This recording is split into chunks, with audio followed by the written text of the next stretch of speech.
Assalamualaikum warahmatullahi wabarakatuh. Berjumpa kembali bersama saya Mang Maman di channel Pojok Tani. Seperti biasa, sharing lagi tentang pengalaman selama bertanam anggur.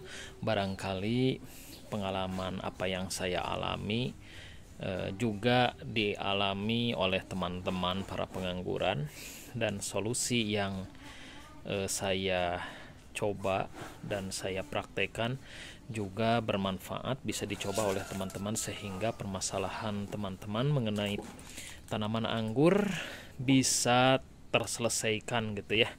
Nah, satu permasalahan dan belajar dari pengalaman yang sering dialami oleh petani anggur adalah daun anggur kecil ya teman-teman. Ini dulu saya pernah daun ini pada kecil ya teman-teman, dan ada yang bercak kuning gitu ya, ada bercak kuning.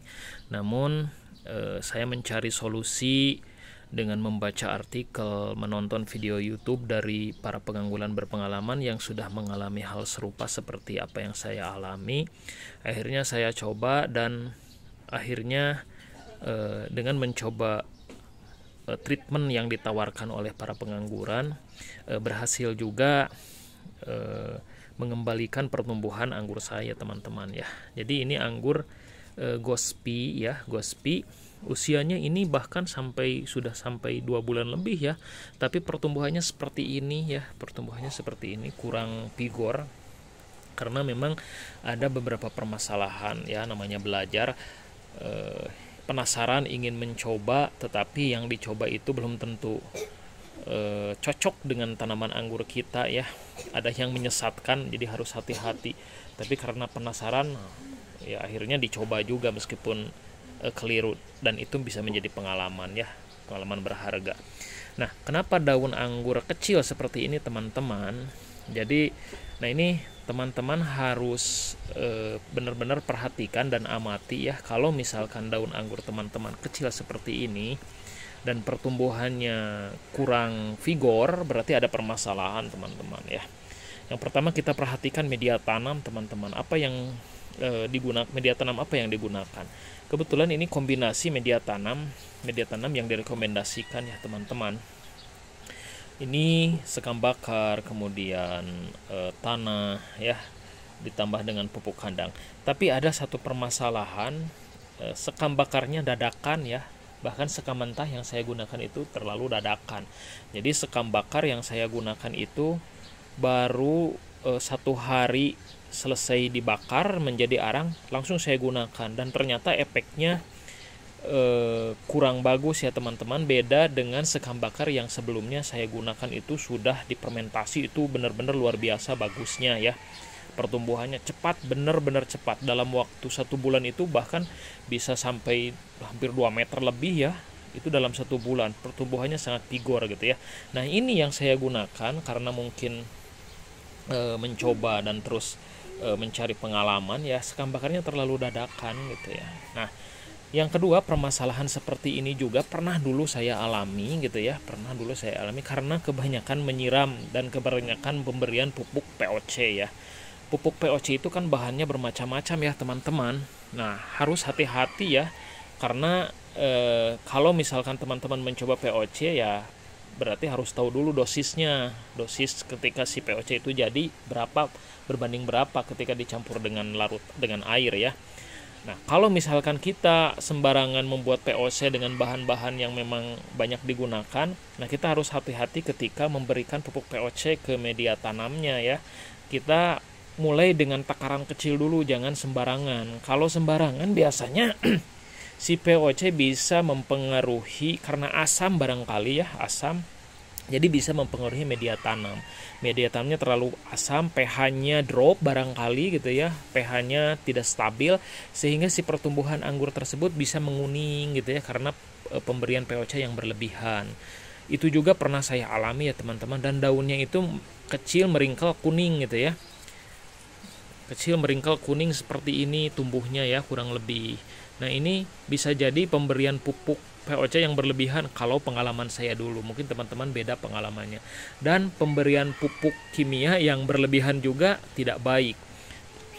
Jadi untuk teman-teman yang menanam anggur, jangan terlalu berlebihan karena memang misalkan ingin si pohon anggurnya cepat besar gitu ya, lantas kita berikan pupuknya secara berlebihan, itu kurang bagus gitu ya, karena yang dibutuhkan tanaman itu adalah volume atau si pupuknya itu nilainya itu harus optimum ya, tidak besar dan tidak kekurangan, tidak maksimal dan tidak kekurangan.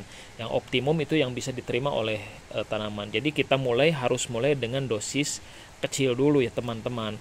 Nah ini seiring waktu saya treatment gitu ya, atas petunjuk dari pengangguran yang berpengalaman, yang akhirnya si daunnya sudah mulai membesar seperti ini teman-teman ya, dan pertumbuhannya sudah mulai vigor ya seperti ini. Alhamdulillah ya teman-teman. Jadi memang pengalaman adalah guru yang terbaik. Kalau memang misalkan teman-teman ya mudah-mudahan ini bisa tumbuh terus ya, berkembang. Teman-teman mengalami hal serupa di awal menanam, si pohon anggurnya kelihatan tidak baik-baik saja dengan pertanda si daun-daunnya kecil, mulai menguning, ya berarti ya harus diwaspadai teman-teman ya. Solusinya seperti apa? Coba apa yang dilakukan oleh teman-teman sebelumnya. Apa yang dilakukan sebelum si pohon anggurnya itu daunnya menjadi kecil. Kalau misalkan terlalu banyak menyiram, coba kurangi siramannya. Kalau misalkan pernah pemberian POC dengan dosis yang teman-teman tentukan, coba kurangi dosisnya gitu ya. Kalau misalkan pemupukan dipupuk juga dengan kimia, coba kurangi pemupukannya. Yang saya lakukan ini, saya hentikan pemupukan dulu ya, hentikan pemupukan kimia, dan saya ganti dengan pemberian pupuk POC ya, pupuk POC tapi dengan dosis yang kecil, dan saya kurangi penyiraman gitu ya. Saya tidak terlalu berlebihan penyiraman. Yang penting kita harus perhatikan si media tanamnya harus tetap lembab, jangan terlalu basah ya teman-teman. Nah, kalau terlalu basah justru kurang baik.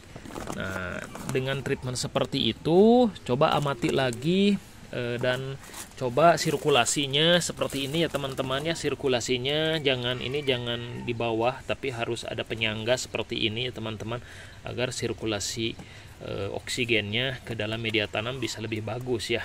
Bahkan kalau bisa ini bisa ditambah dengan bolong-bolongan seperti ini ya, oleh solder atau rokok, sehingga si lubang-lubang udara seperti ini menjadi lebih banyak, sehingga sirkulasi oksigen diharapkan ke dalam itu lebih bagus ya teman-teman ya, seperti itu teman-teman. Jadi memang banyak cara solusi yang ditawarkan, tapi kalau saya pribadi sih solusinya kita amati dulu apa yang kita lakukan sebelum terjadi masalah pada anggur kita. Jadi kalau misalkan dulu pernah pemupukan, amati lagi pemupukannya apakah takarannya mungkin berlebihan, coba dikurangi gitu ya, atau hentikan dulu terus amati lagi gitu ya. Atau misalkan pemberian POC yang berlebihan, coba kurangi gitu ya. Pada akhirnya nanti kita akan melihat sendiri pohon anggur kita perkembangannya akan membaik. Kalau membaik itu dilanjutkan takaran POC, takaran penyiraman, kemudian takaran pemupukan. Kalau kita melihat pertumbuhan anggur kita terus baik ya, itu bisa dilanjutkan gitu ya. Seperti itu teman-teman ya, mudah-mudahan apa yang saya share bermanfaat untuk teman-teman. Salam pengangguran.